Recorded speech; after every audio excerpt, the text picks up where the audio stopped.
Podcast is intended for mature audiences.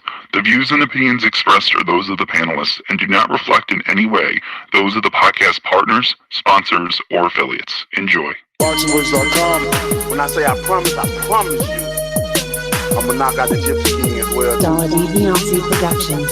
How am I gonna let this little skinny spaghetti hit my face? ThaBoxingvoice.com. Numbers don't lie, and I'm that guy. I'm the dog with the business. When I stepped on the scene, I said I wanted this road. I said I wanted that road. ThaBoxingvoice.com. You know, so I'm still on the mission. I'm gonna chase his ass all the way up there. I told him it's an easy fight to make. Some of them like it, some of them don't. ThaBoxingvoice.com. Good morning, TBV, and welcome back, ladies and gentlemen, for another morning edition of hashtag TBV podcast. Wherever hashtags are used, the Boxing Voice is back with our regularly scheduled 9 a.m. Eastern, 8 a.m. Central, 6 a.m. Pacific Standard Time, 2 p.m. UK time morning show. And today we will be having a featured guest, world-renowned trainer Ernesto Rodriguez, the trainer, the mastermind behind Team Jarrett Hurd, the unifications, the championships.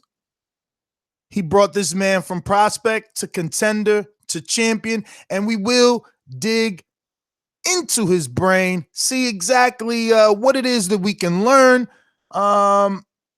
If you're a Patreon family member, you've already posted your questions on the Patreon post, and we will be getting to those once we get Ernesto here on the line around 9:15. You know the number to call in if you want to voice your opinion after the interview, 1-425-569-5241. Press one time to voice your opinion right here on the Voice of the People hotline. Don't forget, you can add Nestor Gibbs on Skype to be part of the conversation. Download the absolutely free Skype app and add Nestor Gibbs, be part of the conversation. While you're downloading, don't forget to download the Patreon app and get all our exclusive, never before seen content only for our Patreon family members by downloading the app. Make sure you scroll. There is so much there. We got an Axe Austin Trout series, since we will have Trout today at 3 p.m. Eastern.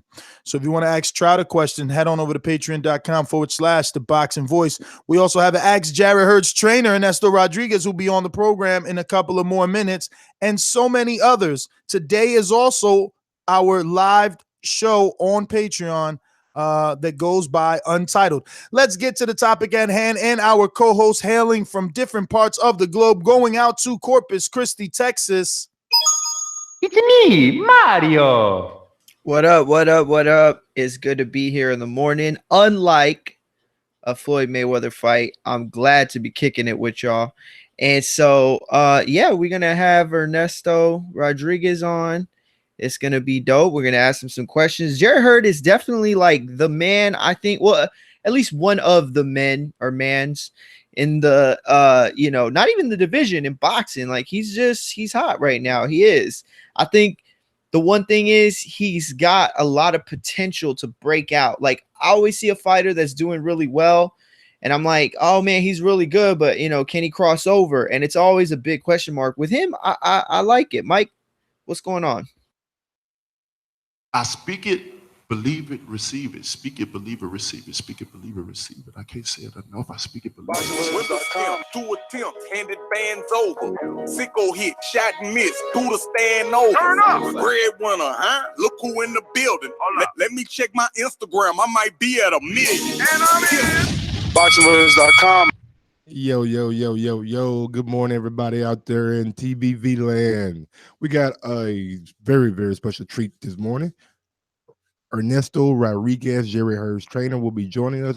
I'm really kind of excited to get to talk to him and kind of just pick his brain about Jarrett Hurd's come up and where he see him going, and how long does Jarrett Hurd really stay at 154 since the Charlo fight is off the table. And I mean, a couple more questions that I want to get into, and I just thank him for his time and joining the show this morning. What's going on, Mario? What's going on, Ness? Good morning, guys. Listen, I don't know. Let's get right into it while we wait for Rodriguez to be ready. I don't know why people are like, oh, what does he do? Should he just go now that the fight is not there? Like, bro, Harrison won. Why can't he unify with Harrison? Like, I mean, I don't get why the unification itself all of a sudden lose luster. I mean, it's still a unification. And if you're Hurd, it's like, yo, I already fought this dude. Hell yeah, let's do it again. correct me if I'm wrong, but on the telecast, he didn't really seem too interested in fighting Harrison again. Also, I believe Harrison was on the show and he said the same thing. He don't think Hurd wants to fight him again. And I think, yeah, I interpret that as Harrison talking greasy. Like, yo, Hurd knew it took everything in him to beat me. He don't want that sauce again. That's how I took it. I hope I'm not wrong, but I could have sworn I see the interview and Jarrett Hurd was just like, I'm not really interested in going down that route. You know what I'm saying? Well, I could have sworn that he told Ness that he wanted Jermell before moving up. And if he didn't tell that to Ness, then he told that to somebody pretty recently, but I'm almost sure he did. Yeah, he told that to you. Yeah, he said that. So why is it only about Jermell? Should be about the title. The same way that Anthony Joshua says, look, I don't care who got the belt. I want the belt. I want to be undisputed. Why isn't Jarrett Hurd saying the same thing? Like, I want to just continue to unify. Is there a reason to go after one more belt if you're already going to move up? Like, if you're not going to completely unify, if you're not going to go undisputed, is there a reason to fight a guy you already beat? Hell yeah. For me, what is it? Explain it. History books, bro. Look, if I beat you once, I think I could beat you twice. And if I could have made the way for Jermell, I could make the way for Harrison. I'm coming to get that money. I'm coming to get that belt. I'm coming to get it. When you talk to him, you seem very interested in the Lara fight. And obviously you were gauging fans' reactions. That was a lot of fan speculation. That was also before Harrison and Jermell, shocker. Okay, so I mean, that fight to me makes no sense if he's already going to move up. If this is just about one more belt, I don't know. I think that Jarrett Hurd has done enough for us to say that he's the man at this point. At maybe, that division. hold on. Before you go next, hold on. Crawford, man. What you mean one more belt? Look at all the respect Crawford gets for unifying versus nobodies. He'll be unifying versus Harrison. That's somebody. That's not a dude in Ndongo that knocked one dude out, got knocked out, and we haven't heard from him ever since. No, this is a dude that's been around, has fought the top. Yeah, he's lost, came back, and became a champion. This means something. And I'm going to give the same energy to Ernesto if he tries to tell me that it doesn't, because it does. It may mean something, but I just think that the Jermell Charlo is a bigger fight than the Tony Harrison, and maybe that's what Jarrett Hurd is looking at, and that's why he's saying if he moves up, he wants to fight Jamal Charlo because he recognizes that as being a big fight. No disrespect to a bigger fight. It was. That bubble was burst. Harrison did it. I don't think the Harrison and Hurd too is as big as Hurd and Jermell won. Yeah, it doesn't take that place. It doesn't take Jermell's place at all. The fight's lost. I'm sorry. Even if they did fight now, it doesn't have that same luster. Don't get me wrong. I'd still like to see him fight Jermell, but that luster from the fight is gone. What it could have been, what it might have been, it's gone. So do this to ourselves, bro. We're ruining our own sport. Like, just by saying that the luster of the fight is gone because of the one loss, by saying that the Harrison fight isn't as good because he already beat him, it takes away from my sport. We always bring up UFC in this particular argument, which is one loss doesn't define their fighters. Why are we continuing to allow one loss to define our fighters? There's a contingency of people that thought Charlo didn't even lose. Bro, and I'm part of that. Yeah, I totally understand that. I'm not saying it's not a bad fight or it won't be a good fight. All I'm saying is not as the biggest fight as it was, bro. One loss, say what you want to about it, but when you go out there and I don't want to fucking sound fucking condescending, but people in boxing protect their losses, and as fans, we have to do a better job in not really acknowledging losses. Like, like death sentences. You know what I'm saying? It seems to me like Hurd and Harrison would be a damn good fight. A damn good fight. It's just not the same buzz as Especially the Jamel and Harrison. and again, I see. I was riding with you until that part because it's like it's a better fight than it ever was because guess what? Harrison earned his way back. I agree. I agree with you. That's the fight I'd rather see than Jermell right now. Look, I would love to see Hurd in the ring with either guy at this point, but I think Harrison earned it by getting that win, by keeping it that close. Even though I did score it for Jermell, I would rather see that. What I'm saying is not from my perspective, from their perspective. The question was, like, does he go up after this next one or does he go up right away? That was what Mike posed. And I think it's an interesting question because, look, from my perspective, Jarrett Hurd is not going to become the star that he could be at middleweight. He's got Canelo up there. He's got Golovkin up there. He's got so much potential for one win to make all the difference in his career. One more win against Harrison or one more win against Jermell Charlo is not going to do him anything. One more belt ain't going to do him anything. I would have to agree with Mario, man. But I can't say one more belt won't do him Let me anything. interrupt you. I got world-renowned trainer Ernesto Rodriguez, trainer of Jarrett Hurd, on the line. Ernesto, first and foremost, good morning. Thank you for taking out the time from your busy schedule to sit down and talk some boxing with the Boxing Voice and our live listeners here. We're just having a little debate about how much value, luster, does the Harrison Hurd rematch have? Because the three of us are split on whether Hurd should rematch Harrison, whether it's worth it. So where do you see a Harrison Hurd rematch now that Harrison has redeemed himself and gained this WBC title? Well, good morning, first of all. Thank God for being here with you guys and in good health and in good spirit. As far as the rematch, I see it as a good rematch. I mean, he won the belt. He has the belt. He has the WBC belt. Our intentions were to have one more fight, and we still are going to go along with that, which I believe will be J-Rock. And then it was to challenge Jermell Charlo. But since he lost the title to Tony Harrison, for me, either way is, we're going for the belt. So I know that the big hype was for Hurd Charlo, but unfortunately, he didn't retain his title. So he has the opportunity to regain the title in the rematch, and it could still be Hurd Charlo late October around that time. So either way, it doesn't matter for us. We want the belt. We want to unify and possibly move up to 160 pounds. So it's all about business now. About the belt, about making money, about making yourself, putting yourself in a position to be in the history books, as Jarrett Hurd has already done. It's a matter of just moving forward. Ernesto, how's it going, man? My name is Michael Gross. How you doing this morning? I'm doing great, thank you. That's awesome. That's awesome. First question I have for you: Jarrett Hurd has talked about moving up to 160. My question is, how easy is it for Jarrett Hurd to make 154? And after this fight with J-Rock and the possible Tony Harrison rematch, will he stay at 154 for much longer? Well, I'll tell you this. He weighed in 152.8 in his last fight out in California.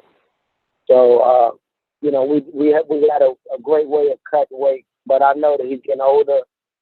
He's mature and his body's growing. So, sometimes you can have a good weight cut, and sometimes it can be a bad weight cut, as we have seen some fighters. So, with all that being said, as a trainer, I would like for him to finish out 2019 at 154. So and then move on up to 160. I think it will be healthy for him. I think he'll be a lot more stronger, a lot more relentless. You know, we could pursue bigger things at 160. But as of now, 2019, I can guarantee you he'll make 154 comfortably. We have to work a little hard, but feel comfortable where he can be full blast 12 rounds. As you know, he's known to be a second half fighter, and he can still be able to press the pedal on in the second half of the fight and do what he does. Hey, Ernesto, Mario Munguia here. Listen, I hear what you're saying. I do. You know, it makes sense to move up a guy. Just so you can understand where we were in the conversation before you came on. We were talking about what the Jermell Charlo fight means now, and if it means as much as it did. Does the Tony Harrison fight mean as much as it did? When the Boxing Voice talked to you last, you had said that you thought that he would fight, that you thought that Hurd would fight Jermell and move up. It seemed like he was a little more ready to move up to 160. Don't you think it would be better at the very least if he fought catch weights on the way to 160? I mean, you're talking about a full year, 2020, before we see him as a middleweight. I mean, Canelo, Golovkin, they're not going to hang around the sport forever. Don't you think there's some, necessity to get him up there already? I believe so. Yeah. I mean, when it comes to business, yes. I mean, I can tell you this: if business presents itself where he can do a catch weight and fight any of those fighters, I mean, there's no belt needs to be on the line for that. I mean, you can make a big fight without that. Just of the names by themselves. So he can fight all the way up to 168 pounds. To be honest with you, as big as the big frame that he carries. But he still, when he trains hard and dedicates himself and focus, he can still make 154. So he walks around every bit of 175, sometimes up to 178, walking around, and then we start working down towards 1. Come on, Ernesto. Training and so forth and so on. Jarrett Hurd is only 175 walking around. 175, 180, yes. God, he looks like he's about 190, 195 walking around. No, I agree. That's when he's undisciplined. When there's no discipline and there's no fight coming up, you eating and you doing whatever the hell you want to do. Yeah, you tend to let your body go up, and I think that's for any of us, including myself. When I'm just doing whatever the heck I want to do, eat what I want, my weight does go up. But then I catch myself, hey, this is not comfortable for me, and I bring my way back down to my normal walking around weight. So if we're talking about normal walking around weight, that's what I said, 175, 180. That's what he normally walks around.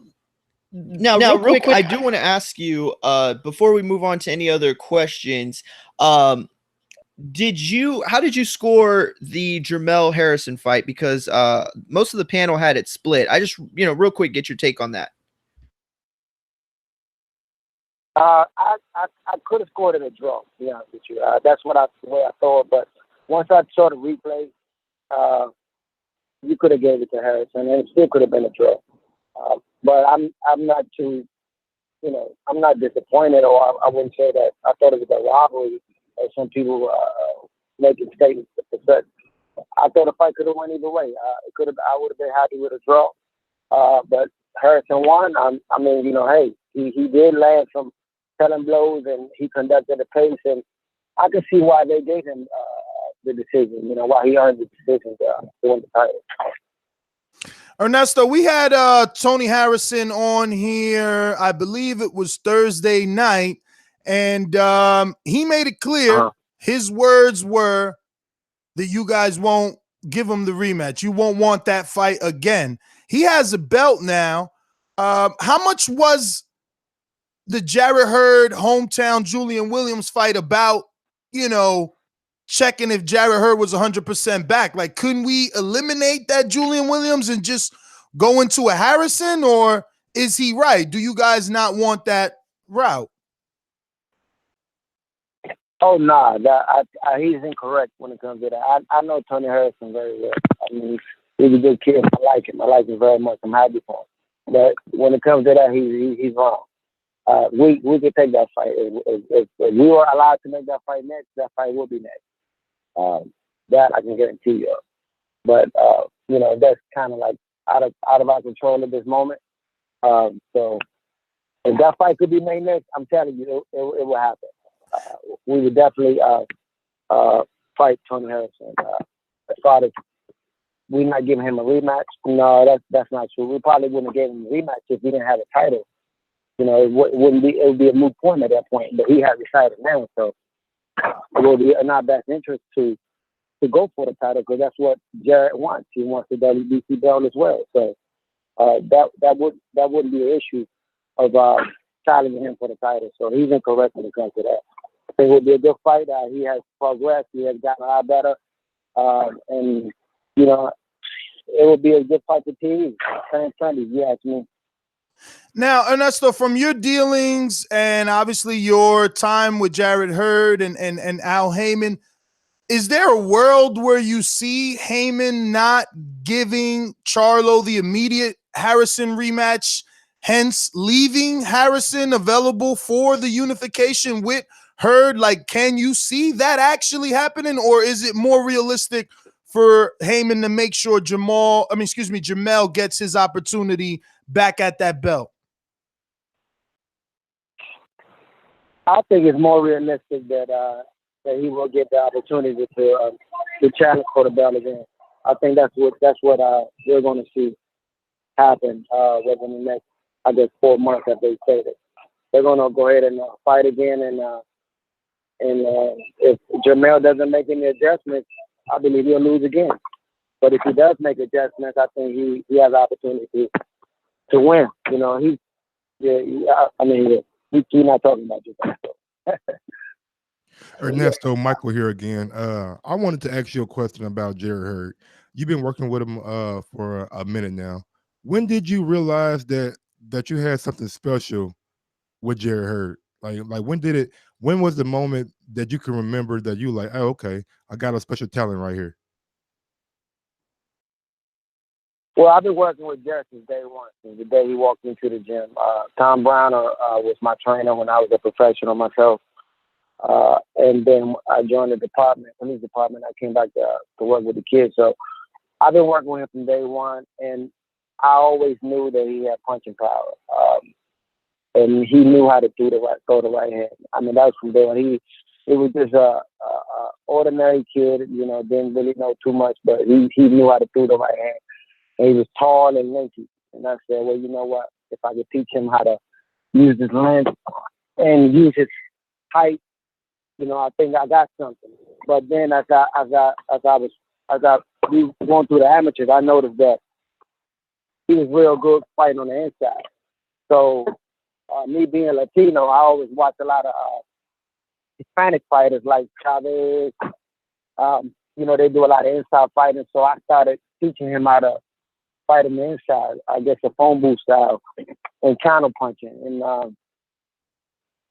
I would say right before he turned pro, last year, his last amateur year, I noticed that. I said, man, this kid can do something. But he didn't really believe in himself. You know, it was more of me, you know, pushing him and you know, giving him the vision that God had gave me. I saw him winning the title, and I saw him becoming a unified champion before we even turned pro. To be direct, I predicted him winning his first title on his 20th fight, in which he did. And I predicted him, I like to see prophesied. I prophesied him becoming a unified champion a year after that. And all of that was done before he even had a professional bout. So it was a vision that I had more so than me seeing in him what he had, because as I'm gonna say it again, he was just an ordinary kid that you see in the gym throwing, hitting the bag. There was nothing special about Jarrett that you would say, hey, I like this kid, and he's good. I mean, he was overlooked by just about everybody. But my faith and my dedication, his willingness to learn and to listen and to follow instructions is what actually, in God's favor, is what got him where he's at today. So it's a combination of a lot of things, that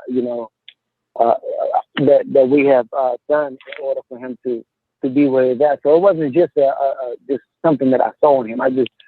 It was a progress, faith, and belief, and perseverance, and commitment, dedication, all of those things included. Now, Ernesto, from the beginning to the end, let's talk about that last fight. Yeah, Jason Wellborn in there, and Jason Wellborn's a tough fight. I mean, he's not a world beater, but it was a decent fight, especially coming off of Harrison Trout and Lara in a row. I think y'all deserved a Jason Wellborn type. That said, there were a few people, more than a few people, that called in that were somewhat critical, even though Jarrett got the body shot. It was a thing of beauty in the fourth round. It seemed that he had some issues to begin with in the fight. Was that more about the injury? Can you shed some light into, maybe some of the reasons that people were a little bit critical of him? Well, people are going to always be critical. Okay, they're going to always be critical about something. And one thing about me is I don't care about what the people say. We focus on what we need to do, and we approach everything with a game plan and calculation.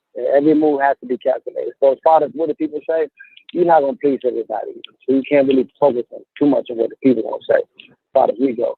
Now, the fight, he definitely deserved a fight as such, especially having tough fights back to back, and then the shoulder injury. So, in my opinion, it was well deserved for him to take that fight. The fight went a little bit different than we wanted it to. And I think Jarrett was more focused on just trying to work on certain things. He wanted to jab, he wanted to move, he wanted to establish a rhythm. And it didn't work as good as he wanted it to. And we had made a decision to try to box for the first 3 rounds. As I always said it, I don't know if y'all ever heard in the interviews, our fight don't start till the 4th round. Each and every fight, that's the way I approach every fight. Because a fighter is fresh within the first 3 rounds, he's the strongest. We tried to see what the fighter has, what his move, what his strength. We kind of analyze what he's bringing to the table in the first 3 rounds. But at the same time, we want to win rounds. So, with that being said, Jarrett was trying to establish a rhythm and use his jab. He knew that we knew that Wellborn was a fighter, a tough fighter. We knew he didn't have too much punching power. But at the same time, we know that in the beginning of the round, that's when you're the strongest, so you have to be careful. And Jarrett came back after the 3rd round. I said, Jarrett, we got to go to work. Time to step on the pedal. And he looked at me and said, you ready for me to go? I said, yes. I said, he told me I'm stopping him in this round. And he went out there and did exactly what he said he was going to do. So it was more of him just trying to work on a few things. It didn't look as good as he wanted it. But, hey, he got the job done. I think the next time we fight, we're going to have a bit different approach, especially depending on who we fight. And if we do fight Jarrett Hurd, it'll be a little bit different. You see some of the old Jarrett, working behind the jab and putting that pressure on from the beginning. But, people are going to say what they want to say. They're always going to find something critical. Someone's going to say something good, someone's going to say something. You can't really, worry too much about what the public says. I mean, we just want to put on a good fight for everybody and entertain the people and, come out healthy, get paid and move on to the next one. Ernesto, speaking of people always having something to say, I mean, Jarrett Hurd falls in that Deontay Wilder category where he's getting his men out of there, but, he's taking shots. As the trainer, does it bother you that, he's down on the scorecards? He's taking a lot of shots to the face in some of these fights, but he's still getting the job done. It doesn't necessarily bother me, but what I would tell say is what I tell him.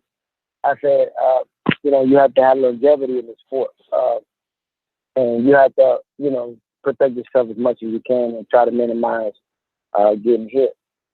He's a very strong fighter and more strong-willed than anything, I believe. He has a good chin, and quite frankly, he does not get hit like that during a training.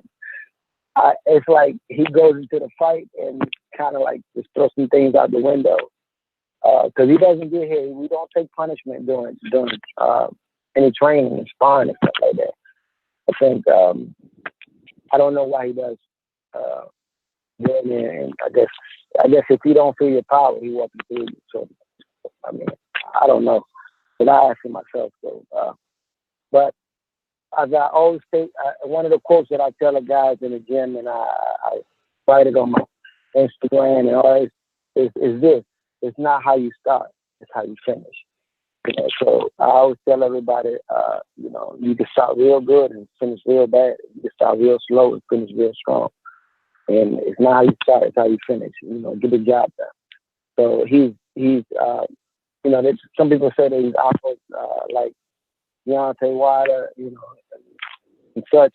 Hey, any comparison to the heavyweight champion of the world, I think it's a good comparison. However you look at it. The bottom line is, in his last 10 fights, if I'm not mistaken, Jarrett knocked out eight opponents. And it's not knockouts. They're pretty much submissions. He beat them down. So, people don't talk about that too much. He just fought the boogeyman of the division, Ernesto Rodriguez. Avoided by Charlo, GGG, Canelo, amongst others. We went in there full confident knowing that we was going to beat him. And the only reason why he didn't stop him was because he gave him too much respect. If they fight again, he'll stop him in 8 rounds. No question about it. So, it is what it is. He's still young. He's still learning. He's still progressing. He has a bright future ahead of him. Jarrett can do as much as Jarrett wants to do, or he could drop the ball and lose it all. But it all depends on Jarrett. How's it going, Ernesto? I kind of want to touch on the Larry Londa fight again. You guys were in a potential fight of the year candidate. It was a great fight, back and forth action, and Jarrett Hurd dropped him in the 12th round.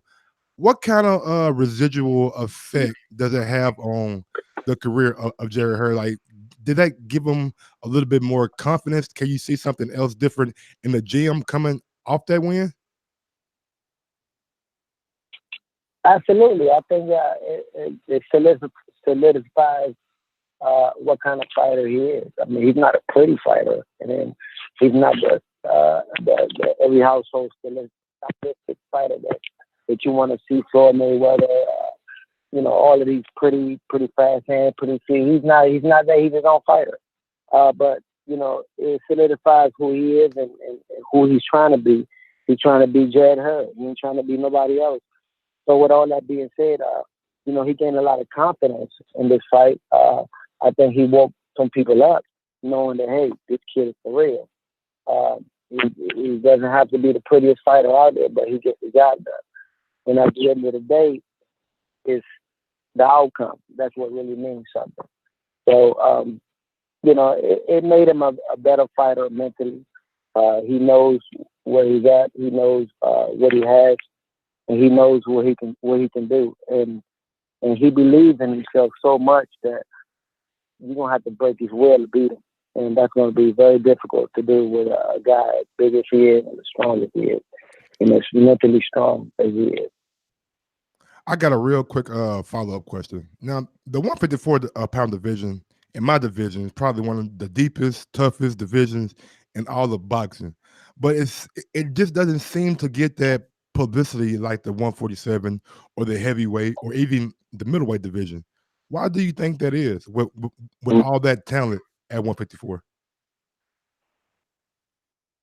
I don't know. I mean, I guess I really don't know.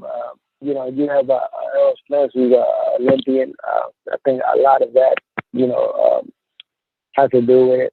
He has the amateur pedigree. He hasn't really fought anybody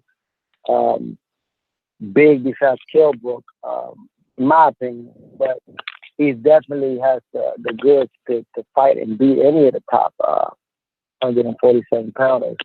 I think between the fact that he went to the Olympics, that he's amateur standout, the media, the public, his fighting style, all of those things has brought light to the division with Keith Thurman and Sean Porter.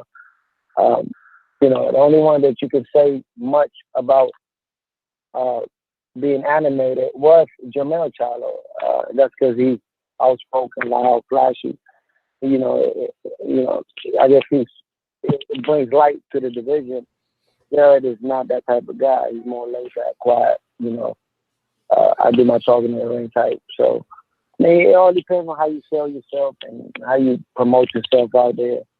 And also you guys, the media, the radio, TV, and so forth and so on. I think that you guys when I say you guys, the media, you guys are more in tune with the welterweight division because of the names that are there. Household names, and that's respectable. But I think as time go on, the 154-pound division is making more noise, and it should be more noticeable than what it is right now. Yeah, and it once was, so it definitely could be again, whether Jarrett's on his way out or not.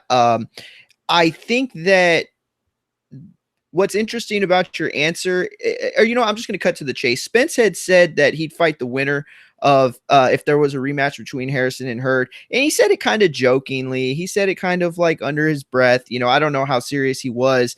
He kind of had that little smirk that he has whenever he says something that he knows is going to get attention. But in all seriousness, if y'all were to get one of the big dogs at 147 that Mike so eloquently said, that is the money division for years. That's the division. If a Keith Thurman or an Earl Spence or an Amir Khan, one of the top 147 guys, said that, they would fight y'all, would you consider a catch weight somewhere at 150? I mean, he made 152 last time, so I don't think it would be that hard, right?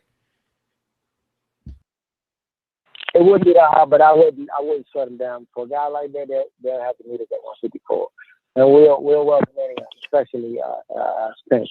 It's Earl Spence feel as though he wants to come up and challenge Jarrett. Oh man, I'm gonna tell you this. That's the fight that Jarrett has spoke about. He will not shy away from it. I think he has a lot of respect for Spence as a fighter. But I think stylistic wise, it's a good fight for Jarrett, and Jarrett knows that it's a good fight for him. So yeah, any of those guys that want to move up and challenge at 154, challenge her at 154. Hey, he will not shy away from it. He'll actually embrace it, especially a guy like Earl Smith, who has a big following behind him. He would definitely love to put a first L on Earl Spence. I can tell you that. I think that's the right move, though. Go ahead, Ness. No, I was just going to say, do you see Spence being successful in that Mikey Garcia fight, hence allowing him? Because, he isn't going to stick around 47 any longer. So the possibility of moving up is there, but he has to be successful in March. Yeah, I think so. I think they have weight classes for a reason. I think Mikey Garcia is an extremely talented fighter. He's something like what you could say. There's nothing special about Mikey Garcia, but he does everything right. He has good timing, good footwork, good defense, good punching power. I mean, he's an all-around fighter. He's definitely going to give Spence a good fight. Spence will not stop him. I doubt he many people think that Spence is going to walk through him. It's not going to happen. Mikey Garcia is going to be extremely strong at 147, and he's going to be packing enough firepower to let Spence know. Nah, Spence ain't stopping them because they're going to be throwing that towel in, you mean? No, I don't think so. But it could. I mean, this is boxing. Anything can happen. But I'm just looking at it from a training standpoint and stylistic wise. It took him 9 rounds to stop what's it called, Lamar Peterson or something like that. Yeah, Lamar Peterson wasn't throwing punches back, and I look at Mikey Garcia, a little bit more polished than Lamar Peterson. So you would say that that's a little different though, because Peterson, like you said, wasn't throwing punches. He was there trying not to get knocked out. He was trying to survive. Right. And that's why I say the same thing. If you watch Mikey Garcia, any of his fights, he don't throw a lot of punches. He uses his footwork. He watches you. His timing is very well. So for Spence to come out there and just start throwing punches, thinking that he's going to knock him out like that, he's going to start running into punches. So it's going to be a tactical fight for the first, I would say, 4 to 5 rounds, and then you're going to get into the meat and potatoes of fighting. And I believe that Mikey Garcia has enough firepower to keep Spence off of him to the point that he won't stop him. But I do believe that Earl's going to win the decision because of the size, and he may decide to use his reach as well. I mean, who knows, man? But I just don't see Errol Spence stopping Mikey Garcia, a guy of the caliber of Mikey Garcia, who's very technically sound, and he's a crafty guy, nothing special, but he knows what he's doing, and he's been in there with big guys sparring, and he has a lot of experience, man. He has the heart of a warrior, and he can punch. And I don't see him getting stopped or TKO'd or knocked out, none of that. It's going to be a decision. That's what I say. Ernesto, my last question for you is now I like Jarrett Hurd, you know what I'm saying? I think he has the look, I think he has a fighting style, but one way we can make him a bigger star is maybe by having him fight over in the UK. Kell Brook has recently become, I believe, the mandatory for his WBA title. Would you guys ever consider going over to like Sheffield, England, and fighting in Kell Brook hometown just for that kind of exposure? Kind of like what Errol Spence did fighting in front of 35,000 people. I mean, yeah, you can always consider that, but you gotta look at it. I mean, he's a big star over there. He doesn't have any belts. I mean, we have 2 major belts and an IBO belt. I mean, we're definitely open for the fight. I think Jarrett already asked to fight him a while ago, and he went out on social media and said some derogatory things about Jarrett. But then when Jarrett spoke back, he got silent. He didn't say anything else about it. So I don't think that's a fight that he wants. I think it's suicidal, to be honest with you. But as far as we going over there, hey, I mean, money talks. That's something that Mr. Al Heyman and will be able to work on, and we follow his lead when it comes to that. I got a question real quick, because you said Kell Brook is suicidal, but the Errol Spence who he fought is not. No. I say that if Errol, if Brook decides to fight Jarrett Hurd, I think it will be suicidal. Jarrett's going to destroy Kell Brook. When he fought Errol Spence, it was a different Kell Brook. He had just been stopped, but he was still a bit of the old fighter. After the fight with Spence, Spence broke him down. He's not the same fighter that he used to be, and that's why I say that. He's definitely not the same fighter he used to be. And to fight a guy like Jarrett Hurd, Jarrett would probably end his career. He'd probably be no good after that. Ernesto, I want to ask you, do you got a few more minutes? Because we got a little segment that we want to do. Oh, perfect. All right, so we have a few questions from our Patreon members. They're our most loyal listeners. We're going to go with the first one from Kristen Camillo. He says, with Harrison upsetting Charlo, there's been much talk of a rematch, which would mean a crack at the WBC might not come till later 2019. How long do you think you have left at 154 And who do you want to fight before moving up? Yeah, I'm sorry. Somebody's talking to me at the same time. Talking to me at the same time. Yeah, we definitely can hold the weight for 2019. So that wouldn't be a problem. If I understood what you were saying, right? Because someone was talking to me at the same time you were. Yeah, the fight can happen. We're willing to take the fight. It's just a matter of what is Harrison and Charlo going to do. Are they going to be rematching? If Harrison wins again, then we'd be more than happy to fight that fight this year or as soon as possible. And Body Shot Benny says, who do you believe is the toughest fight for Jarrett at 54? Jamel Charlo, Tony Harrison, or Jaime Munguia? Tony Harrison. I told Jarrett, I had told Jarrett to take the fight with Jamel Charlo as soon as possible because stylistically wise, I still say the same thing I said then. I think Jarrett knocked him out within 7 or 8 rounds.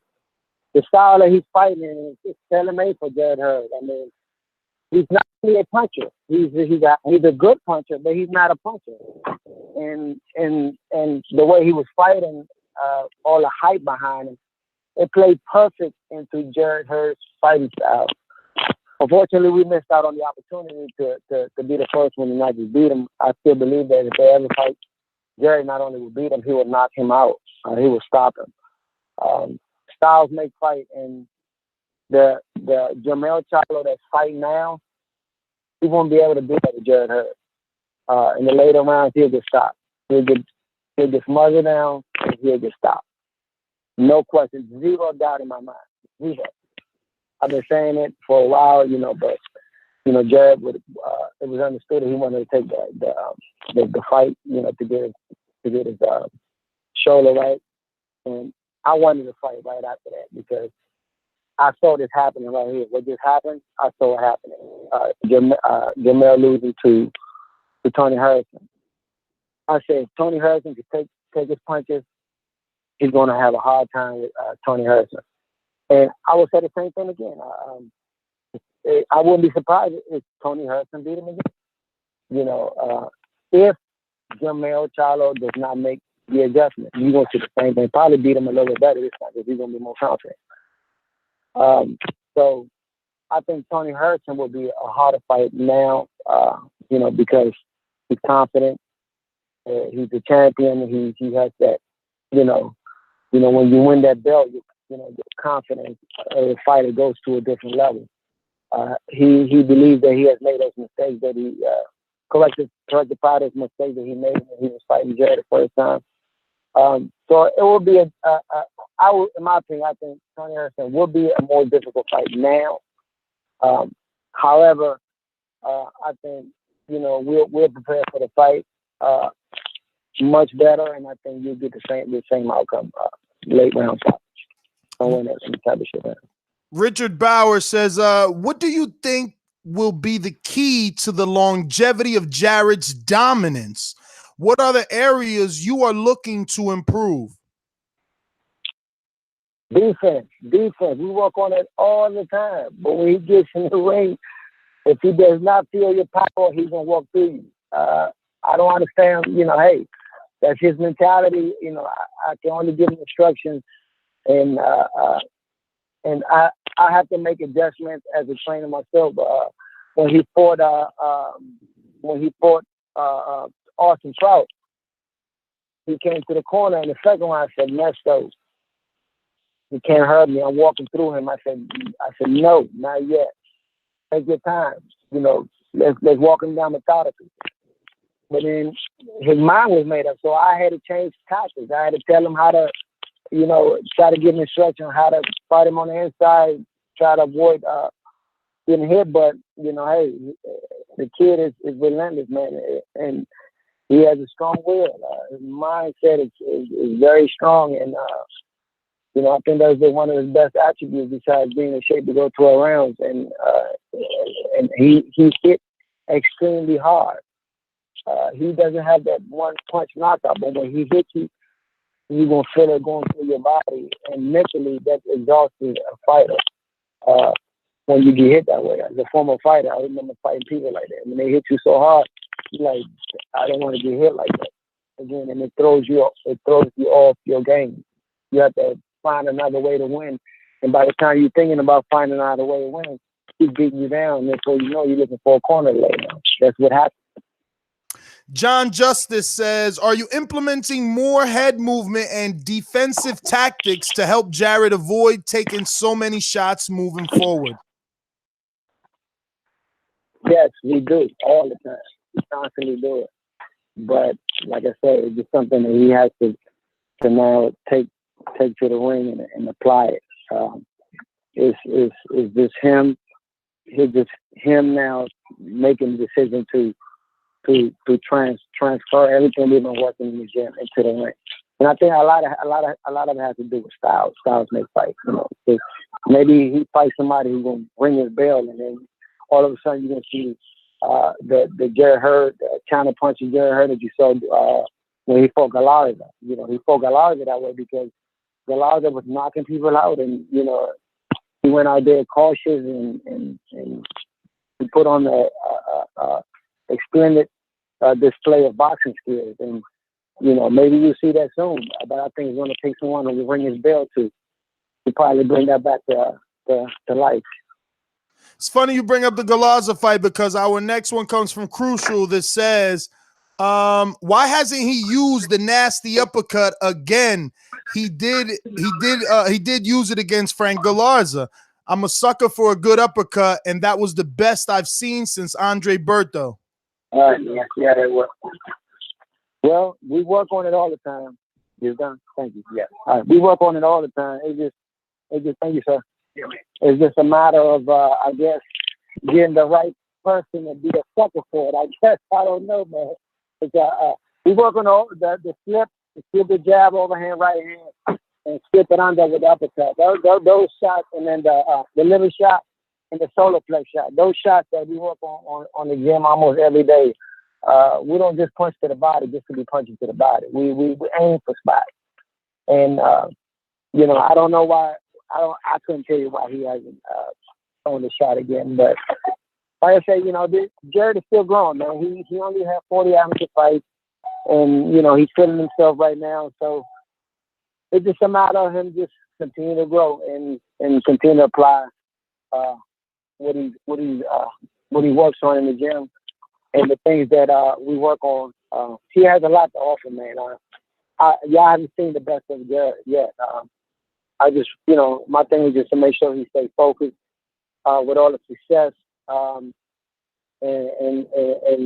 you know, the people around and things like that. You know, I think that fighting is the easy part. The hard part right now is the life outside of boxing. You got, you know, young guys being extremely successful, and you know, a lot comes with that. So the hardest part is keeping them focused. I think the easy part is fighting. I mean, that's something that he does naturally. But you know, when opportunity presents itself, I think you guys are going to see a lot more from Swift. The last one coming from Elms in the UK. He says, do you train any other champions or highly ranked contenders? Well, no, I do not train any other champions. I do have a young man by the name of Brandon Quarles. He's 21-4 with like 10 knockouts. He came to me 4 fights ago. He has 4 fights with me. He's 3-1. His first fight, he really won the fight. We went to Philly and he fought Tyrone Brunson in his hometown. We lost a split decision. It was a hometown decision that was given to Tyrone Brunson. So in my book, he's still 4-0. He just fought on the Charlo undercard, December 22nd. He won. I also have some new guys. Jarrett Hurd, who's 5-0 with 2 knockouts, 140-pounder. He's fighting January 26th in New York. And I also have another one, the name Mark Duncan.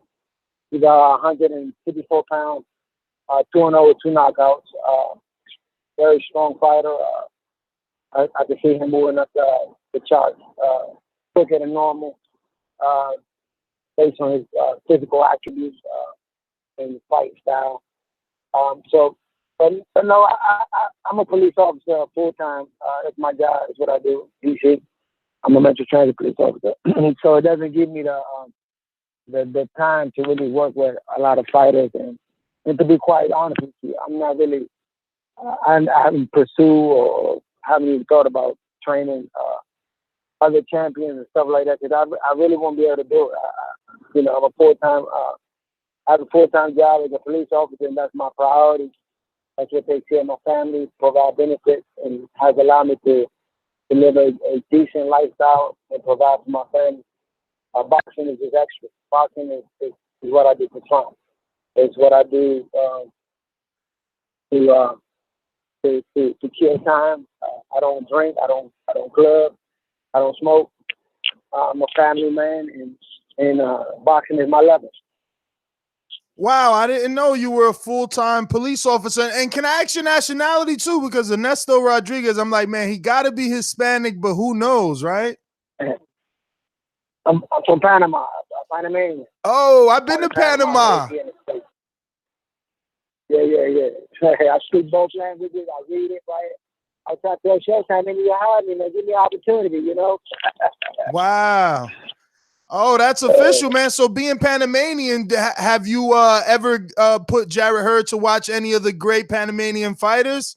I mean, obviously, the biggest is Roberto Duran, right? But I mean, Celestino Caballero, even though he's gone and forgotten, I mean, he was pretty good in his prime. Yeah, he was. I follow Celestino Caballero. Yeah, he's a very good fighter, And Roberto Duran, yeah, we got tapes of Roberto Duran. But we watch a lot of Julio Cesar Chavez, Mike McCallum, fighters like that where you can have contrast styles. One is a inside vicious body puncher, and then the other one is Mike McCallum is a body puncher, counter puncher type. So those are the type of fighter. Floyd Mayweather, of course, one of the guys we always play videos in the gym. I have a TV that I play videos on. I mean, not video, play recordings that we had from past fights. And those guys are the guys that I mainly play because those are style of fighting that I mainly teach. I'm a guy that likes to go to the body and wear you down and stop you. And that's what you see in Jarrett. That's the way I've been training him since the amateurs, and everything we've been doing is just coming to pass now while he's in the pros. We're just looking forward to just making our mark. Hopefully he can make as much money as he can and get out of the sport while he's still in good health and invest his money properly and live a good life, and that's what I believe most of these fighters are doing is to better themselves and better their family. Unfortunately, history repeats itself where they end up broke due to lifestyle, alcohol, drugs, what I call dream killers. And unfortunately, this is coming to the territory, the nightlife, the women, the drugs, the booze, and they get caught up in the web, and it's crazy how life continues to repeat itself, but it does. And only thing you can tell them what to do and advise them. But you can take a horse to the water, but you can't make him drink it.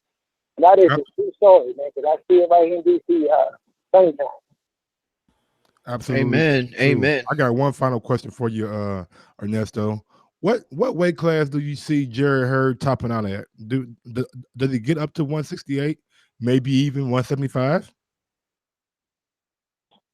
Well, I think he'll be his best at 160 and 168. I think 175 will be pushing it a little bit. I mean, he has the height and the reach for it.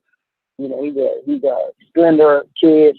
I mean, you could put muscle on him, but once you talk about 175 pounds, these guys coming from 200 pounds solid. So I think his best weights will be at 160 and 168. Hopefully by then he'll be looking to retire. I wouldn't want to see him go to 175. But, you never know. He's only 28, so hopefully he'll be retired once he's in his early 30s and, enjoy the fruits of his labor, so to speak. But 160, 160, I think a great weight that he can accomplish, and he can make some things happen there. And hopefully, hey, he can do that and make his mark in the sport and lead not just as a unified champion in one division, but a multi-division champion. And I'm sorry, this is my last question. Why we never seen you do? Mike. I know. Why we never seen you do the sweat challenge or got to get that bag challenge? Oh man, I mean, I leave that for them young guys. Man, I be behind the scene, man, and just enjoy what is going on. I don't need the spotlight or any of those things, man. I just want to keep things humble, man. Just thank God for the opportunities that I have, for accomplishing so much in a short period of time, and just giving, I just like to be behind the scenes, man. I don't need to be seen, I think this is one of a few interviews that I've done with people on the phone this lengthy. I normally talk to a guy from California, Mr. James King, and I think you guys, and Cornerman Radio, my man Barzani. Aside from that, I don't really do too many things. I kind of like to be low key, man.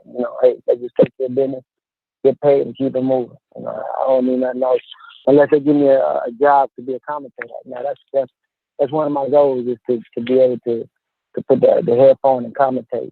Whether I do it for a long time or whether I do it a few times. If I just do it one time, I think it will be a great opportunity, something that I'm looking forward to doing in the future.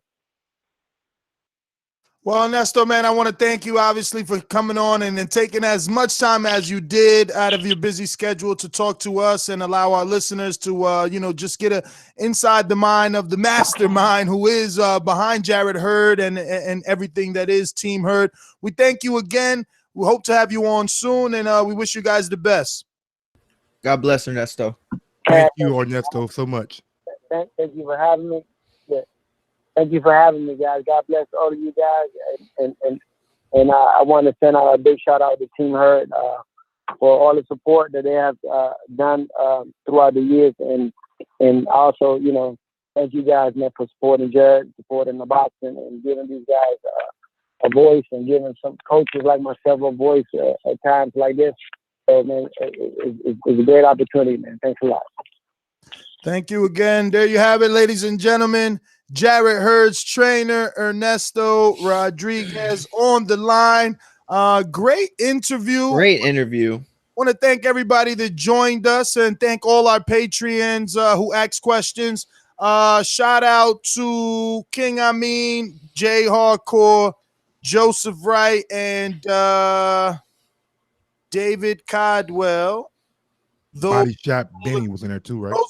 Those were the fallen soldiers who didn't get their question asked, only because it was already asked during the interview. Either me, myself, or Mike or Mario brought up your question in our own way, and your question was answered. Excuse me, trainer's time is valuable, so no need to be redundant. We're gonna give us a lot too. Fuck a trainer, nigga. A cop time is valuable. I thought he said firefighter at first. No. He said I could have sworn he said firefighter. I'm a DC Metro a policeman. Yeah, I heard him say it when he repeated it, and then when Ness asked him, but I was like, wait, I thought he just said fire. But anyway, my bad. But that was such a good interview, and he gave us so much too. Like, he is really candid. Yeah, let's go out to. Oh, hold on. One thing that y'all let him slide by is that Carol Brook thing. How is it a bad fight for Carol Brook, but it's not a bad fight for Earl Spence? But because Earl Spence is more talented. You didn't hear what he said. He broke it down for you. He said Kell Brook isn't the man that he used to be. He's not even the man that he was when he fought Earl. If we fight Earl, if we fight Kell, we destroy him. Some say Kell Brook had a lot of success against Earl Spence until he got his eye messed up. Man, he only want the top guys like Amir Khan, Thurman, Spence, Porter. Not listening. He said he isn't the same guy he even was at that fight. So, like, after that fight, he's saying Kell is more damaged goods after the Earl. You ain't listen. But anyway, we're going to go out to the callers. First, word from the sponsors. These calls are brought to you by El Camino Electrical Services, experts in electric vehicle charging stations. For consultations and turnkey installation, visit us at elcaminoelectricalservices.com. If you're listening right now on YouTube, go ahead and smash that thumbs up button. It helps with the visibility of the show. And if you really want to help out the show, go over to ThaBoxingvoice.com/affiliate sponsors and click on the Amazon link. Go ahead and bookmark that hyperlink. Do all your Christmas shopping. Well, Christmas is over with, but do all your New Year shopping through that link. It costs you absolutely nothing, but it does give us a little kickback, and it helps us get to like camps and different new events. So thank you so much. And if you're wondering why certain people get to ask questions and you're wondering how certain people get to jump the line like you're about to hear, go over to Patreon/ThaBoxingVoice. And man, it's as cheap as a cup of coffee a day. You can sign up and get tons of perks. And with all the interviews that we have lined up this week, next week, they're not going to stop. So join Patreon now so you can get them questions answered. Definitely got a ton of interviews lined up. We're going to Fahim in New Jersey. Talk to me. I'm just listening. Great interview, though. All right. Thank you. We're going out to Rhythm and Violence on the Boomerang status. I missed you last night, homie. Where you was hiding at? Hey, man, you know, I'm not gonna go off topic, but when I heard that doggone show yesterday, man, I was beating myself up so much. I had a business meeting I was in, so you know, if you want me to get that mastermind soon on a daily basis, then you gotta let me work. You feel me? Ah, for sure, bro. Mastermind is where it's at. You'll see, man. That shit don't stop. Hey, but Mike, bruh, man, I'm gonna have to start buying some Pampers for you, bro, because you was in your feelings last night, my brother. Matter of fact, I'm gonna have to buy you some pads, man. Was you on your period? What it was hitting you left and right? You was wanting. I know what you want to say. Stop, please. You beat me up too much. Damn, he got him. But nah, man, y'all, this interview shit, man. If y'all keep doing this interview shit, y'all ain't gonna have to ask somebody to subscribe to you, cause, bruh, the stuff we get to ask. I think that Patreon say, bro, everybody that's listening, I ain't trying to be no advertising man to sell you some bullshit, but just asking questions directly to a fighter, because we get to ask them like real gully questions, and you ain't got to beat around the bush no more. So please sign up $3 a day. Like you said, get you in the door. Not even a day, man. It's not a day. It's RMV. It's just $3 a month. It's not a day. Oh, whatever it is, man. You can't step your money. I'm tired of hearing nothing but American Patreons. Y'all UK, y'all talk all that slick talk in the box, but I don't never want to hear your voice. So, you know, I'm gonna keep cutting the line. Cause I literally just got in the car, listened to the interview, cut the line. I'm about to dip out again. But trust me, hey man, next time y'all do a little clip, make sure you put R&B was digging in that Mike ass too. It wasn't just Mike. It wasn't just Ernesto digging in his ass. I saw that. I holla at y'all. R&B, thanks for calling in, man. We going out to Touch Potential on Skype. Talk to me. Yo, what's up, man? What's up? What's going on, brother? Yeah, man, I just caught the tail end of that interview. I need to catch up on that another time, man. But I'm happy that you guys acknowledged that that Kell Brook was doing good in the fight until his eye was damaged. I still think he's a high-level fighter. I think we write off fighters too easily, like Fury was written off before. Kell Brook can come back. He didn't have a good outing last time, but I think he would definitely give Hurd some stiff competition. I think there's no doubt in that. Kell Brook is a high-level fighter, you know. And just one quick one. Man, I know you guys. What's happened with your UK replacement to Rob, man? You know, because we got a few guys. We got a few guys that have stepped up. You know, some are getting their equipment, and you know, one is ready as early as today. But you know, you guys work when we're doing the show. Most of the UK is at work, but we should have someone at least running a test today. But we got about 3 people out there, but we're still taking on more. we're willing to rotate UK hosts for to see if the glove fits, a la OJ. Yeah, man. Yeah, definitely be interested in that. When you get that going, he just make sure that he's got to have dog in him, man. You know what I mean? Rob was cool and all that. He was definitely a cool, knowledgeable cat. But we need some, someone with a bit of fighting spirit to go and take you man's on. You know? Hey, man. I mean, we need a fighting gypsy. When I would tell him that, he would say I was being hard on him. You know what I'm saying? But look, if the world is speaking up. All we need now is for a true UK guy to speak up, sort of like King Arthur when he grabs the sword from Excalibur. He's got one of you UK dudes got to step up, grab the sword, and come sit down at this night full of this round table full of knights, because we ready to have a Thunderdome over here. We just need a UK dude. I would definitely like Hatman. Have you I've heard of him. I've heard of him, but again, the door is open. I can't go seeking. Who wants to come, he shall come. Listen, I want to thank you for calling in, though. We're gonna go ahead and wrap this one up. We're gonna come back, possibly with a immediate reaction to Floyd Mayweather versus Nashawaka Waka Waka. Oh man, come on. Hey man, I watched it while we were interviewing Ernesto. So did I. All right then, so there you go. No reason for you not to do it if you're fucking watching it instead of interviewing a world-class trainer. No, I saw it before. Floyd brings us out, and we're gonna be right back with an immediate reaction show to Floyd Mayweather. Still fucking got it, dog. I mean, you know what? Oh my God. Oh, we're not even doing this shit. You're fucking kidding me. Yo, my name is Ernesto Rodriguez. Find me on Instagram and Twitter at NestGTO. You already know. Check us out on patreon.com/ThaBoxingVoice. As little as $3 a month. I don't know. I mean, you guys are the math whizzes, right? Like, what is that? Like 3 cents a day? $36 a month. That equivalates to $36 a year. $36 a year. Yeah, a year. $3 a month. It's like 50 cents a day. I thought that would be like Fahim, where's the love? $3 a month. 65 cents a day. Something like that. 75 cents a day. But follow me on IG at Gross1911. Hey, that don't even make sense, man. Or on Twitter at I thought it was 10 cents a day. Yeah, something like that, but I don't damn it know. It's too early. Yeah, I suck at math too. I ain't follow hating. me at Twitter at Gross2312. IG Gross1911. I don't see no math whizzes. I am Mario Munguia. You can follow me at Mario Munguia on Twitter and Instagram. We also have a Untitled today. That's right. Patreon for Patreon only.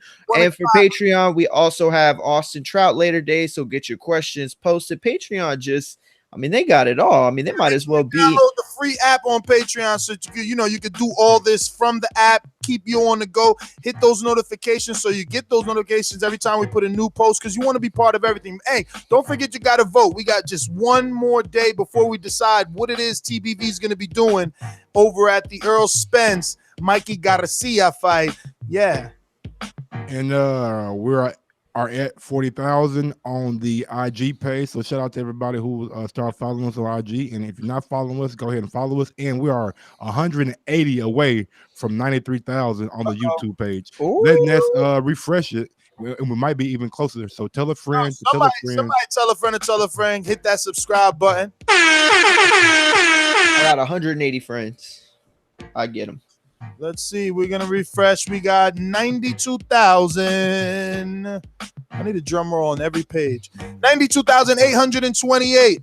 All right. Peace. Peace.